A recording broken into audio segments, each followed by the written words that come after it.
being in this role and being in charge of a department that has such a high mandate in terms of leading South Africa's ICT development?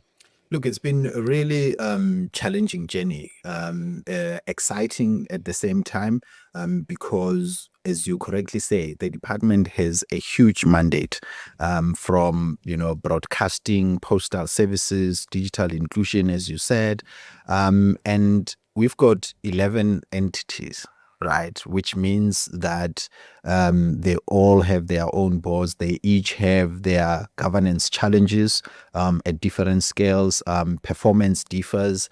So what we got into was also, as you said, a department that, given the history of high turnover of executive authority leadership, a sense of, inconsistent policy execution and policy direction, which is the general sentiment you would hear when you speak to the sector, because of course different ministers, come with different priorities, and that has also impacted based on the relationship also in terms of the stability in the boards, because due to governance challenges, there's had to be interventions that some of my predecessors had, which some of them continue to fester now in terms of the boards.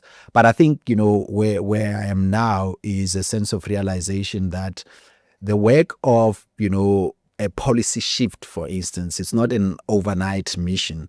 It's one that requires collaboration along the journey, and it's an arduous process, because our sector is constantly evolving, and our ICT policies, and in fact even the Electronic Communications Bill Act, which is the foundation of policies in our sector, was done almost 3 decades ago. Yeah. Right. And what it was responding to then and trying to shape has evolved so quickly. And it's a matter of now identifying the most pragmatic opportunities in terms of making sure that from a digital inclusion perspective, we try and leapfrog and get people connected, moving towards making sure that the cost to communicate, particularly in terms of the pricing of data, the pricing of smart devices, and the ease of connectivity for every South African, regardless of whether you are based here in Rivonia, or where I come from, which is a rural area, where large portions of it remain